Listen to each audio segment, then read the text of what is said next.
windows shattered and rained down in a torrent of broken glass. The tables shook and the people screamed as the lights went out. A display case of mugs and coffee beans fell over. The display case covering the baked goods shattered.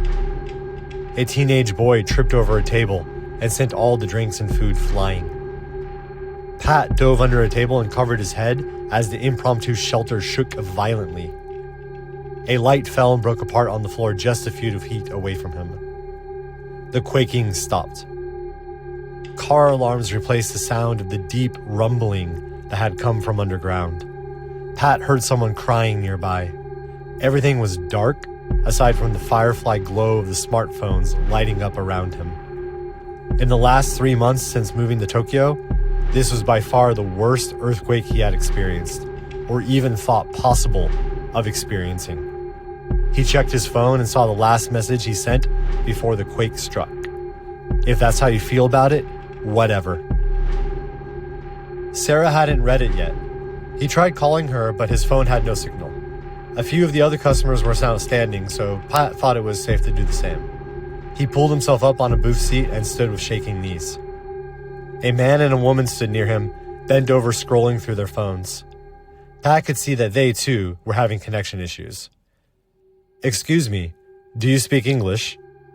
The man looked up at him with wide eyes, highlighted by a deathly blue glow from his phone. "Little," he said as he gestured with a pinch of his fingers. "Was that normal?" No normal." The man tried to summon another word from deep inside but gave up. "Sorry." He apologized as the woman pulled his arm and led him away. Pat left the ruined cafe. It was slightly brighter outside. Some of the street lights and building lights were still working, though most were dead. Thousands of people flooded the streets of Shibuya. Pat could see multiple people on the ground, not moving. He jumped over a crack that had formed in the sidewalk. He passed by a few cars that were overturned on their sides. Water sprayed him from a fire hydrant that shot a spray of it into the air. The people were alive with the insect buzz of gossip. Some were yelling into their phones. Others tried to climb up on park benches to get reception. Is everyone's phone dead? Pat checked his again and looked at the message he sent Sarah. His anger had evaporated the moment the earth turned into jelly. Looking out at the destruction of the city filled him with a new emotion: panic. Sarah might be out there and in trouble. Pat looked to his right at a small gathering of people trying to lift a street light off of an older man. Blood poured from his head and his feet twitched.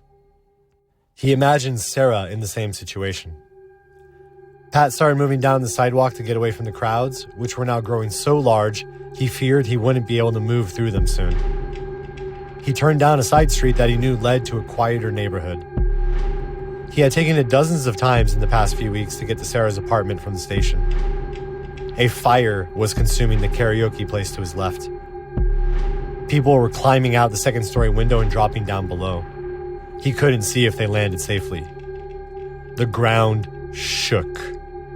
He felt the vibration in his feet, not more than a tremor, almost like he was walking across a heavily trafficked bridge. Someone in the crowd must have noticed it too, and started screaming. A dozen people took flight, and Pat's shoulder was clipped by someone. He fell to the ground on his back. Not hurt, but when he tried to stand, he was pushed from behind. A young woman had fallen over him. Somebody else over her. Pat's breathing became shallow and rapid. He tried to claw his way back to his feet, but was unable to get out from under the woman. A man ran by and stepped on the woman's stomach, crushing Pat into the ground even more. He could barely breathe. She cried out in horror. Pat finally pulled himself out from under her and stood up. He looked down at the woman and saw her roll up into a ball. For a moment, he thought about helping her, until more people rushed by, like a river of human flesh, and then he could see her no more. He was pushed to the side, his back up against a stone wall. Maybe 100 people flew by him in just a few seconds until they, too, came to a standstill. Pat was a tall man and could see over the heads of most of the crowd. Thousands deep by now. There was no empty space on the streets to run to. Pat was shoved harder into the wall. It was a cool autumn night when he left the apartment. Now in the midst of all these people, sweat washed over his face. He reached his arms above his head to grasp something, anything that could save him. His hands touched cool metal. He gripped whatever it was and pulled himself up. It took a few moments to wrench his legs free from the crush of the people. He used the shoulder of someone to help lift himself up.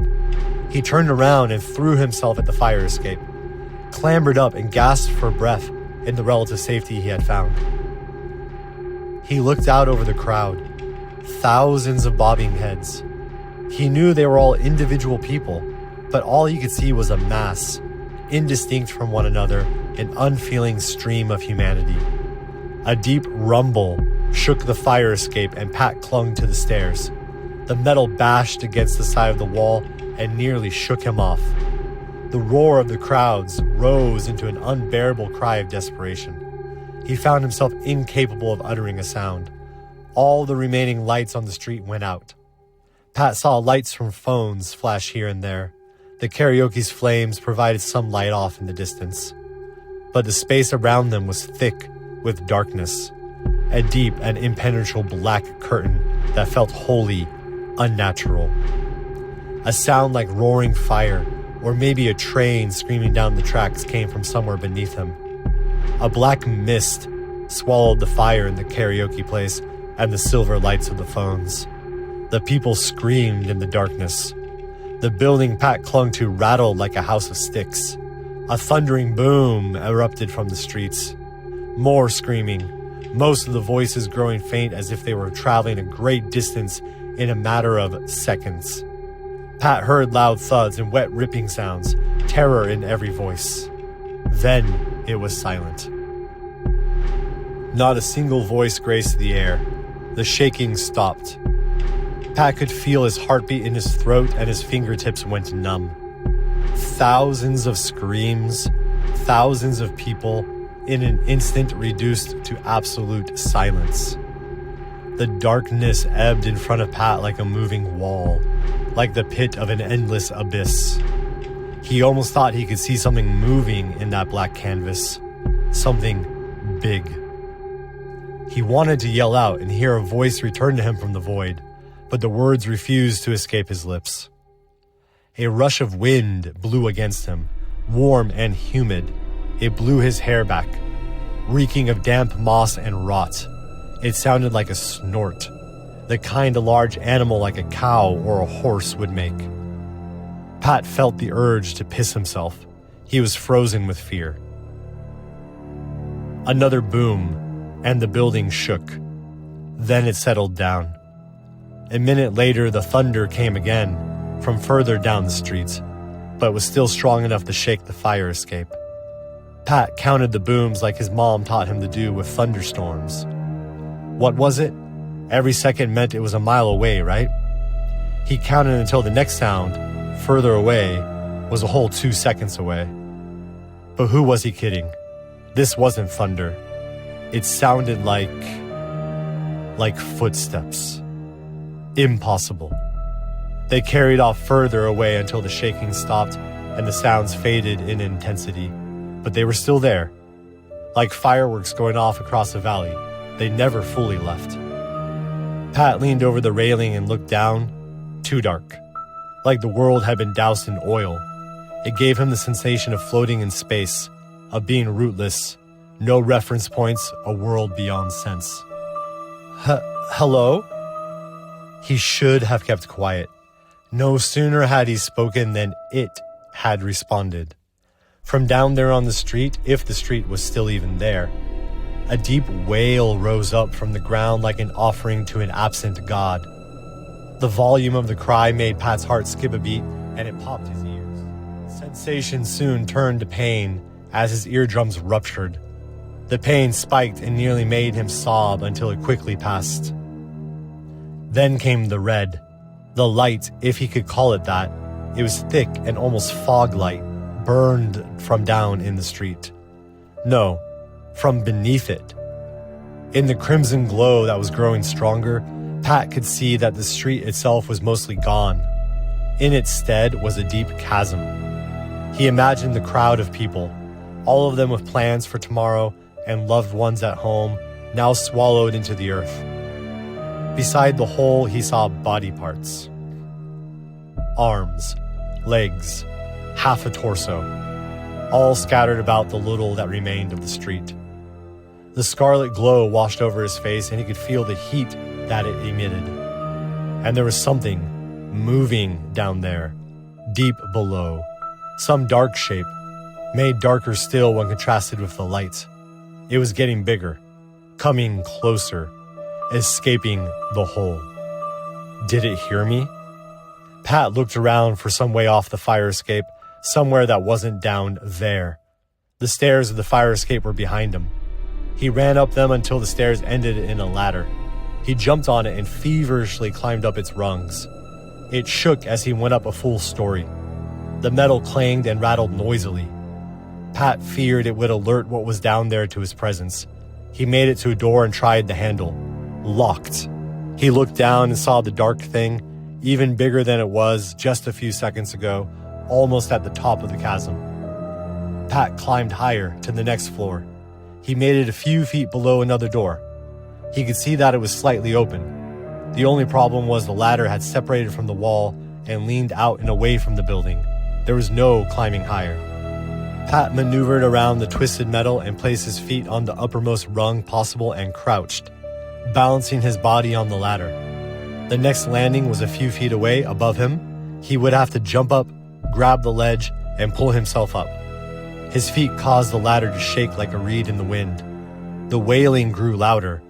Off in the distance, he heard the thundering. Closer. He jumped. His hands grasped the landing and slipped. He fell backward and his ass hit the part of the ladder that was leaning away from the wall, causing the whole thing to fall. He laid back against the ladder as it slowly bent down towards the ground. His back was facing the street, so he had to brace himself against the falling ladder awkwardly. He felt gravity shift, and he was soon upside down. The ladder didn't crash to the ground. The landing was soft and slow. In the inky dark, Pat could see the asphalt just beneath him. He rolled backwards off the ladder and tumbled onto the street. In front of him was the chasm, spewing out its red light. It was all he could see in the dark. Something moved right at the edge of the opening of the hole. The wailing exploded out of that crack. It sounded like the thing was right at the opening, about to come up and into the streets. Pat turned around, fumbled for his phone in his pocket, and took it out. His mind registered the new message from Sarah, but he had more pressing concerns at the moment. He turned on the flashlight. The dark was so thick, the light only revealed 2 or 3 feet in front of him. He could see that it wasn't just the absence of light. The darkness was something. The light dispelled some of it, but he could see the black mist floating around like dust or fog, like the very shadows had come alive. He walked forward, too afraid to run into the unknown. He tripped over a slab of cement but caught his balance. The street rumbled with the approaching thunder of what he thought were footsteps. The remaining cars on the sidewalk bounced and shook with each step. The blast of warm wind hit the back of his neck. He heard a scraping of something sharp against the cement behind him. He imagined it coming from the thing in the hole, now on the street. He ran. He could tell he was on the street, bisected as it was by that crack. The walls of the building to his left were fractured and leaning forward, about to fall. A sudden drop and a deep river of red was to his right. He leaped over debris and scooters and bikes. The darkness rushed at him like he was driving too fast on a dark mountain road. A body appeared before him. No time to stop. The shaking and booming was right there, right behind him. He briefly noted the absence of eyes in the dust-caked face as he ran by it. A pile of wreckage, the remnants of a building, sprang up right in front of him, blocking his path forward. More bodies, on the ground, in pieces. Some leaning halfway out of broken windows, even one strewn over a still-standing streetlight. Shaking, booming, thundering. He turned left and saw a gap in the building at its base from where it broke into, lit up by flashing red emergency lights. Inside he could see a hallway, and on the other side of it an open door to the next street over. He ran inside and across the hall. He almost went through the door into the next street, but it was swallowed in absolute darkness. He'd be vulnerable if he was out on the streets. He wondered how long the building would stay standing before it completely collapsed. Screeching metal and then a crash. He looked back at the street he was just on and saw a car fly across the gap in the wall before it crashed into something. He backed up and into a part of the building not exposed to the outside. He ducked down behind an arcade game tilted on its side. The pulsing red lights washing over the room worked in tandem with a beeping sound from an alarm. The whole room shook. He heard a man yelling something from the street he was about to run into. A woman responded to him. Their voices, unintelligible to Pat, were laden with panic. The roof caved in. A section of the ceiling came crashing down on top of the arcade machine and just missed crushing Pat. Dust shot up like the plume of a volcanic eruption. He saw something, large and dark, coming in from the fallen ceiling. It rose out of the debris and moved towards the other street. The man and woman screamed. Pat heard wet thwack sounds as they both went silent. 20 minutes passed before Pat dared to move again. The thundering had passed maybe 7 minutes ago, but he could still hear it, faint and distant though it was. It wouldn't be true to say that Pat's life flashed before his eyes while he ran for his life into the arcade, but rather his regrets. Sarah was pregnant. He wanted to keep the kid. She wanted to go back to America and raise it herself. Said he wasn't the responsible type. Pat took out the phone and looked at Sarah's message. That action alone took him the full 20 minutes. So paralyzed by fear was he, so afraid to make a sound as simple as reaching into his pockets. Sarah's message. What's going on? My calls can't get through to you. I'm at home.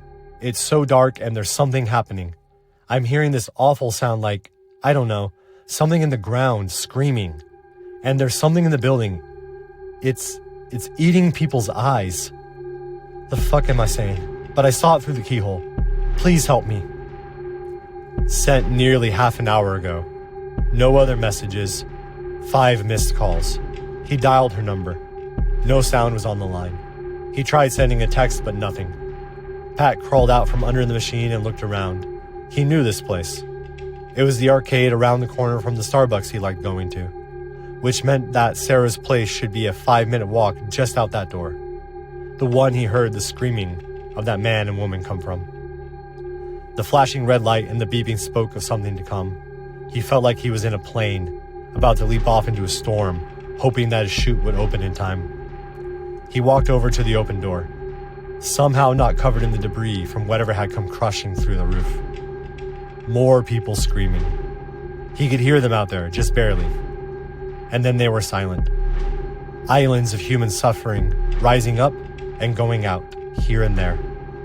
He hoped his turn wasn't next. The inhuman wailing was there too. The cry of the thing he saw in the chasm. And the thundering footsteps. All of this was far off, or so he judged. This might be his best time to move. Or he could stay where he was and hope it would all pass by.